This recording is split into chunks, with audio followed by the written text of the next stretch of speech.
Thank you, Mayor Booth, for your time out of your very busy schedule to come to this interview on a beautiful day that's almost spring. Yes. Yeah. Feels like it. Yeah, pretty much. So we would like to start with highlights of the past calendar year for us, basically whatever, what happened in the district of West Vancouver from March 2021 all the way to this year. The issues that matter to the community, like housing, traffic, transit. Yep. Yes. Well, thank you for having me, Amir and Seema. I really feel blessed to be able to share some information with the Persian community in West Vancouver. We have had a very despite COVID, we've had a very busy year since last year, and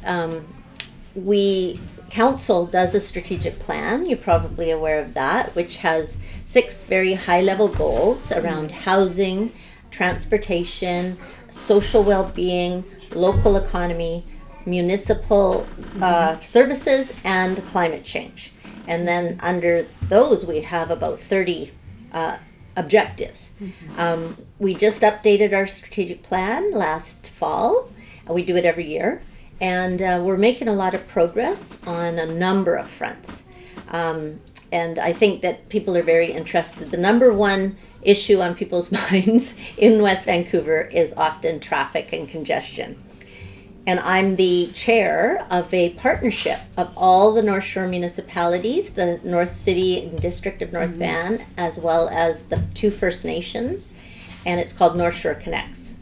And our big news was we launched the new brand name, North Shore Connects, which was formerly called InStep, and then Next Step, which is not a very nice name. So we wanted to have something that really would tell people that we're trying to connect the whole region and move people and goods safely, conveniently, and quickly. So our big news when we launched it last fall was to bring rapid transit to the North Shore as soon as possible. And we're moving through the process. You know, these things can take years, but we're pretty optimistic that our congestion issue is the worst in the region, and we're next. The North Shore is next to get some investment. So we're working very hard with the other levels of government, with the Mayor's Mayor's Council of TransLink, which is our transit authority. And then, of course, also looking at other ways of traveling, including e-bikes, and we've partnered with the North Van districts to have one of the first e-bike share programs, so you don't have to buy an e-bike to try it. You can actually rent one. And you may have seen that we actually won an award just recently for the Spirit Trail improvement, because that bridge over the Capilano River was very dangerous for bikes and pedestrians, and it was very crowded. So there's a new part that you may have seen and so really that one key link will now allow us to go from 13th, or actually it goes to about 16th, in West Vancouver all the way to Park and Tilford in pretty much separated bike lanes and separated pathways. So I'm very proud of that. That's really that was a missing piece for us. And of course, we're always looking for ways to get cars moving better, but so much of the congestion is not caused by West Vancouver, because we've had quite low population growth, and in fact the last census, not this one, showed us declining in population. This one has showed we're going up 4%, 1,600 people, but it's not West Van that's causing traffic congestion, it's the housing affordability issue. Nobody can afford to live here. Workers can't afford to live here. Fire, police, teachers, doctors, and lawyers can't even afford to live here. So everybody that works here, it used to be that people that worked here lived here. Now they're all commuting from different parts of the Lower Mainland. So So that leads us into the other goal, which is, I think, probably one of the biggest contributors to congestion everywhere is the housing crisis, housing affordability. And so when you hear that Squamish is growing by 22%, and Pemberton is growing by, I think, over 10%, people are moving to those affordable places, but then commuting here. We also have people going to Whistler, people going to the islands, people going to the Sunshine Coast. So all of this congestion is causing, I know, a lot of hardship when people are traveling. So it's a very important issue for us. You can there's not one silver bullet for this. There's multiple things we've got to do, but we've got to start working on them now. So yeah, the other issue I mentioned was around housing affordability, and I guess a couple of things that have really advanced in the last year are the workforce housing development. We've now approved it. It's going to be starting this year. We've picked a contractor. We've got a partnership with a developer and a nonprofit to build some condominiums behind the community center, West Van Rec Center, as well as 2 apartment buildings of below market rental. And we're really targeting people that fall within the $50,000 to $150,000 family income, which sounds like a lot of money. But when your median house price in West Van is $3.2 million, they can't afford to live here. So we're expanding our reach with transit, but we're also working on increasing the number of affordable rental, smaller houses, townhouses, row houses, coach houses. The other big change that happened in the last year, which I know a lot of people are interested in, is we want to incentivize builders to build more than one unit on a lot. So rather than having one big house that's worth $5 million that sits empty, we would rather have people build a smaller house and a suite, a basement suite or a garden suite, and a coach house.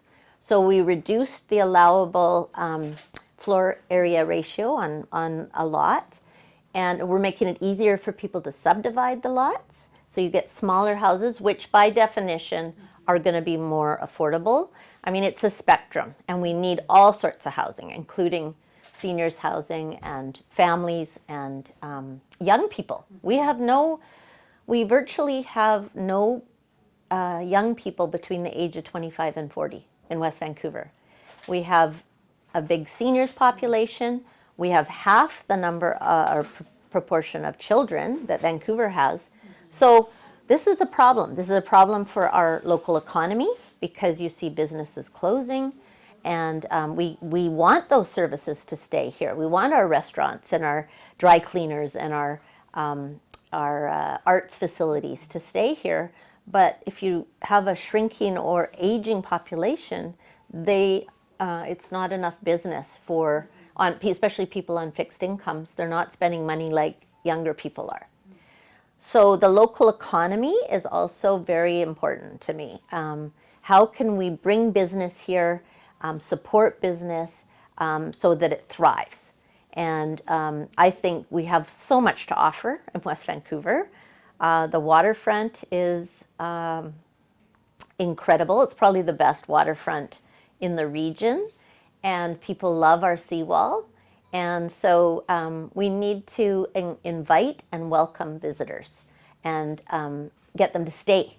So they don't just come and use our seawall, they stay here and they go to a shop or they go to a restaurant. And how do you do that?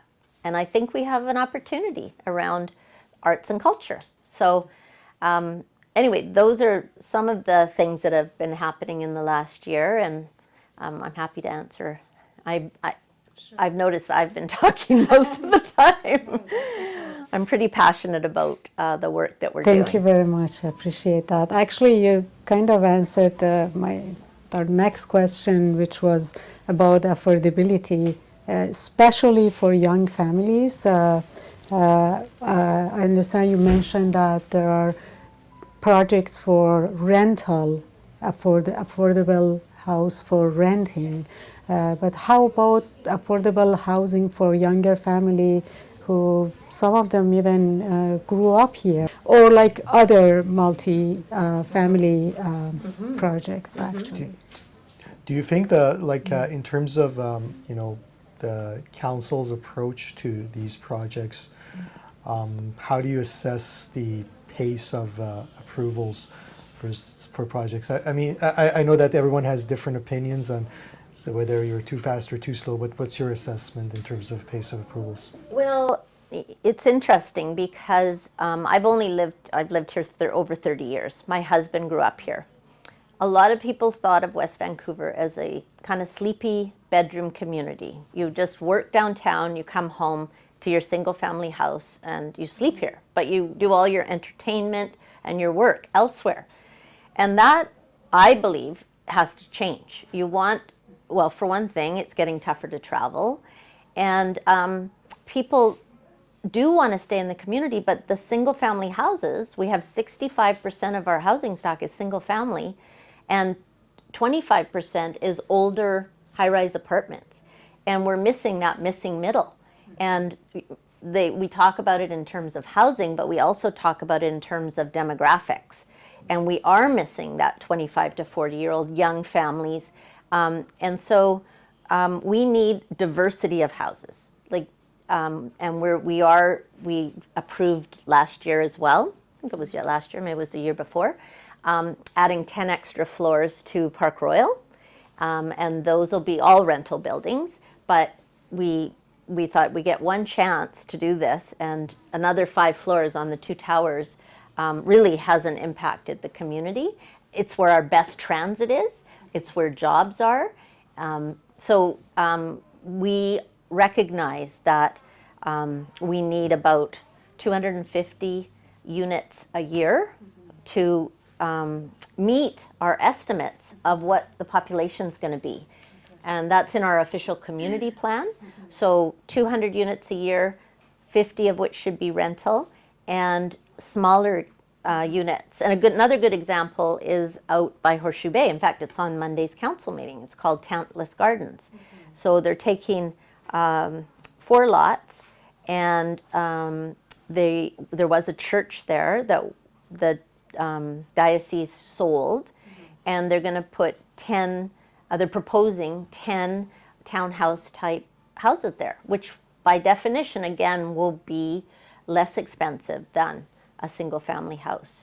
So I feel very strongly that we have to, like you said, I have kids that are 2 daughters that are 25 and 27, and we worry about them, where they should be able to come back to the home, place they grew up in. And then we have people that want to downsize. They want to sell their older home. They want to travel. They want turnkey. And they're all going to Lower Lonsdale because we don't have the type of housing, the townhouses that people want, that ground-oriented. So it is a big issue. It is a big issue, but we're moving.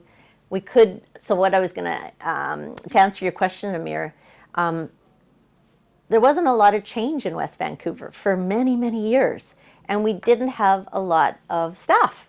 And now we're trying to catch up with the activity. So I would like to, our building permit process is not bad. It's not bad, but we're also having troubles filling planning department positions because of the issues I just talked to you about. So we have vacancies in our engineering department, in our planning department, because again, people would rather live close to where they're going to work rather than commute here. So we're cognizant that we don't want people, because time is money. We don't want people to have to wait too long.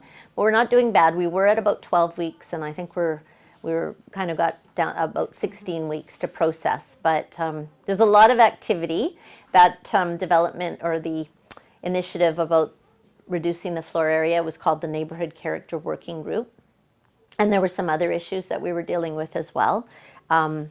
a lot of people have submitted proposals either under that or before that, so that we got a fair amount of attention.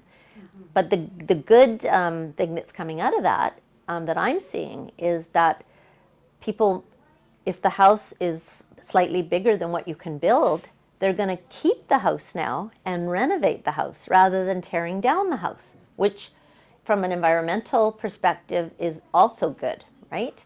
And from a character perspective is also good. So That's a big topic, but it is. It's a big topic. I want to get back to the question of rapid transit, the issue of rapid transit.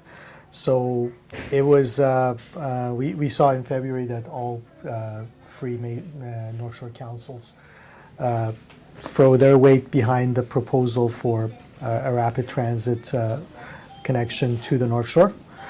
And it was basically asking the Mayor's Council to move ahead with that. Mm-hmm. So what's next? My question is, what's next, especially when we're talking about the 10-year round, the next 10-year round of expansions, commitments, or responses from TransLink or from different levels of government. And also the other issue is, as I remember a few years ago, when the rapid bus, which is usually the preamble to expansion of a rapid transit, when it was coming to West Vancouver, there were a lot of discussions about that, and ultimately the decision was to only allow it until Park Royal.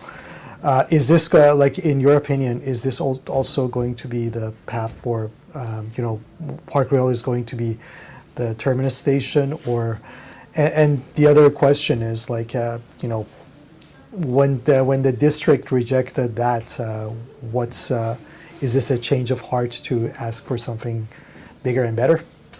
Well, I think we learned a lot about that process. I say in politics, it's all about timing. And I'm not unhappy with where we got to. The community, you can only move at the speed of trust. And this was really going to be different for the community. So to kind of answer your two questions about the next steps on the rapid transit, because right now the plan does envision terminus at Park Royal.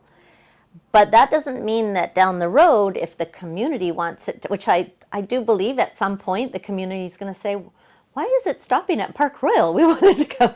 But if the community wasn't ready, then that's what my job is, to recognize that. As far as next steps, so literally right now in the next month, the mayor's, because we made that resolution, that was our formal endorsement from all of the North Shore to request of the Mayor's Council to add rapid transit in their 10-year vision and their 10-year investment plan.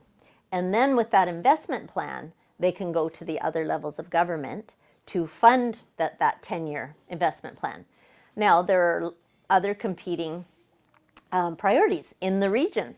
There's the UBC extension from Arbutus to UBC, SkyTrain type technology. There's a gondola up SFU, the mountain. There's work in Surrey, right? So ours is, there's about, I would say, half a dozen pretty big projects. And but we're quite clear that we want something sooner rather than later, but we also want something that's going to be competitive, that people are going to want to use. So it has to be safe, fast, convenient, lots of frequency, and we're really looking at a couple routes right now, from Metrotown over to Brentwood Mall, up to Hastings Street, and then over another dedicated crossing for rapid transit over the Second Narrows, and then across the North Shore, and up to Capilano University, going to Phibbs Exchange, then Cap U, then across the North Shore. So there's a fair amount of planning that still has to be done, but if you don't start planning, it's never going to get done. So we're hoping that we can see some progress in the next, I don't know, 3 to 5 years about building infrastructure, separated lanes. We're pretty clear that we want something that is above rapid transit, that has its own dedicated guidelines. And I think the community, that the estimate is it will take about 50,000 cars off the road if you build that. Per day? Yes. Yeah. So that's everyone's coming from the lower mainland, and we see it on the upper levels, right? When you come in the morning, when you're leaving the North Shore, you see all the traffic backed up, and then at the end of the day, they're all going the other way, and it's all backed up. And it's not sustainable.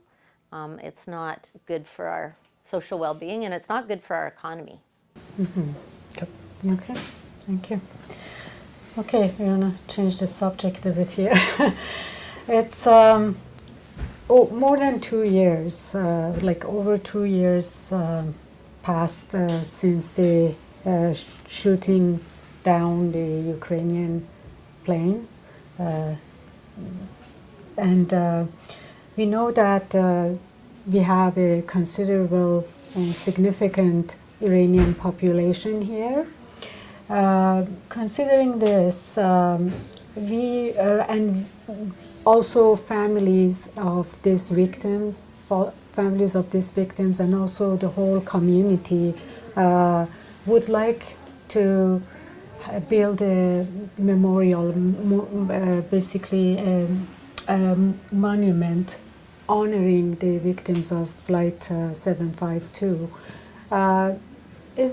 Is there any plan, is this possible at all, that the district could help with building such a monument in West Vancouver? So I attended the memorial 2 years ago in North Van. I'm very good friends with the mayor of Linda Buchanan and Mike Little as well. And we spoke about that because that was raised. And I think our feeling was we will definitely support.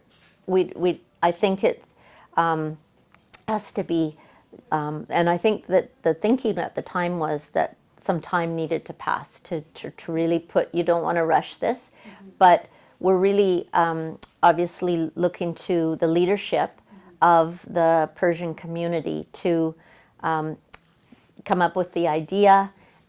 We definitely would support that, absolutely. We have, West Van has almost 10% Farsi speaking people in West Van, and North Van's even greater, and of course North Van lost a lot of citizens. It was really tragic. It's kind of ironic that the Ukraine is back in the news now, isn't it? They've really had a very sad time, but it's important we don't forget this, and I think that we want to do it properly and really honor the memories and the souls that were lost. And doing a joint initiative, we work very well. The 3 municipalities work, and 2 First Nations work very well together. And we have a great relationship. And it would be nice if we could start talking about planning that. Yeah, I would definitely. Yeah, I believe the community is more than willing to help in terms of like the piece of art or donating things like that. It's more like it's location and like some place to dedicate to that. Yes, that. I'm actually going to be seeing Mayor Buchanan after this, so I'll talk to her about that because I know she was quite interested in it. We in North Van they did a memorial to the missing and murdered women, and West Van needs to participate as well, and it's a matter of actually coming up with a really good, solid idea, and it would help actually if there was a committee of the Persian community that we could work with, because that I always say in politics, make it easy for people to do the right thing. If you make our job easy, it gets done, right? And so forming some sort of committee or working group across the North Shore and starting to get some ideas. Again, we want to respect the culture of the Iranian people, and so we don't want to impose our views, but we're definitely wanting to be partners with you on that. And I think that let's take the first step. So if there's leadership in the community that we can work with, then I can rally the leadership at the political level to start making. It's like the rapid transit. You have to start with a vision, and there's. I don't need to tell you how culturally rich the Persian community is, whether it's music or food or dance or art. You have many good artists and sculptors. So, yeah, let's maybe bring some of those thinkers to the table and get the ball rolling. Okay, great. Looking forward to that. So, before COVID, which feels like hundreds of years now, 3 years ago, myself and a few other residents in Vancouver worked with Vancouver Councillor Jean Swanson to present a motion to Vancouver Council to recognize Nowruz as a holiday and celebrate it every year in the City Hall. Which COVID, of course, affected that. And Councillor Lubick of the City of Port Moody also presented a similar motion to the Port Moody City Council. And they recognize that and they illuminate City Hall, and this year it's going to be Burrard Bridge as well. So I don't know if how West Vancouver recognizes Nowruz. Is it in a calendar of events, or is it any other official recognition that goes on? Basically, what are your plans to do so? Yes, well, and I think this year might be a possibility. We always do the fire jumping for 30 years, I think, the fire, and it's not only Persian people, but it's non-Persian people that love this event. And it's quite exciting for the kids and for families. And sometimes I've been when it's even going on when it's pouring rain, which it always seems to, always have a bit of bad luck around the weather. But that's spring for you, right? Yep. So I always send out a message around Nowruz as well. And we do the fire jumping. Again, I would be open to doing something even at our community center. We have a beautiful atrium that we call it the living room of the community. It opens on both ends. We do the Pumpkin Fest there. I think that might be a great venue. We've done Chinese New Year there. Again, it's about sort of forming partnerships with the community. The Bridge Festival, I know the Persian community has been participating in that. And again, this is pre-COVID. So we had put so many things on hold, and I think it's an opportunity for us to start some new things and put a new twist on some of the things we've been doing. So definitely anything, bringing it into the hall art or into the atrium, some art displays. I find with recreation, sports, culture, really brings communities together. And West Vancouver residents are really interested in other cultures. So even having, like we just had a heritage fair at the community center. That could be something to do. And it actually put out set the table that you do with all the elements and explaining that. Also the library. The library usually has something for Nowruz, our public library, explaining the significance of the things at the table, right? So I think there's opportunities to do that. I know the library's done it. We did the fire jumping, but maybe there's something we could do with some art and the table and do that in the atrium. I think that would be really popular. again, I can connect you with my staff that organize our events to get your ideas and support. It's helpful if you have a little committee that has some contacts, because again, we don't necessarily have those kind of contacts. But on the Chinese New Year, all it took was a couple people that kind of got the ball rolling, right? Okay, that's great. We're reaching the spring in a little more than 2 weeks, and Nowruz. In this spring, and I mean, you may not celebrate the New Year like you do, but what are you looking forward to in the spring and in the year to come? Mm-hmm. I have a lot of hope. We've been through some pretty tough times. The plane crash, the pandemic, now the invasion of the Ukraine. People have really struggled. Some people more than others. It's lifted the veil on a lot of vulnerabilities, isolation, food security. But I am a very optimistic person generally, and I do think that we've learned a lot coming out of this. We're very lucky in Canada. We have a lot to be grateful for. We have a lot to give too, and we can support. In fact, today I've put a message out supporting the Ukrainian people. But I'm running again, and the reason I'm running is because I've started a bunch of things and I want to see them completed. And the new track and field, the Harry Jerome track and Armitage Field, the Arts Center, the building of the workforce housing, the moving the transportation initiative forward. So then in the next few months, the biggest thing council's going to have to deal with is replacing the Inglewood care home. That's going to be coming to council, and I'm quite optimistic about that. It's a big proposal. It's a big investment in our community to replace the Inglewood care home that's past its useful life. I mean, all these facilities were built in the 60s. City Hall, we're going to be opening City Hall soon. August is the final date now. We're facing supply issues.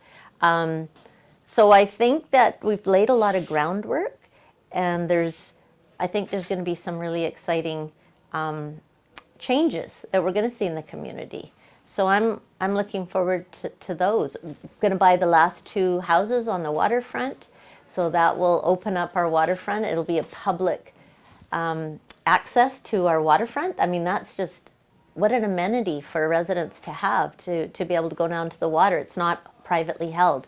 We've got the new trestle bridge up in the British properties that has been a star attraction for the community. I don't know if you've tried to walk on it, but the parking has been jammed because it's... and then McGavin Field is there, and we're planning the village. Cypress Village will be a mountain village with, again, a diversity of housing, and the live, work, and play model, so that you can have a 15-minute neighborhood where you can walk to work, you have your groceries, your services. I really do think there's huge opportunity for West Van, while respecting and keeping what people love about West Vancouver, a beautiful, safe place with excellent schools. Why everybody moves here, right? We all want the same things, and I'm just really happy to help West Vancouver meet its needs and thrive. And so it's a complete community where everyone can really be happy and meet their full potential. So I think the future is bright. Thank you for your time. Thank you. And I hope you have a happy spring. Adashoma Mubarak. Mubarak. Thank you.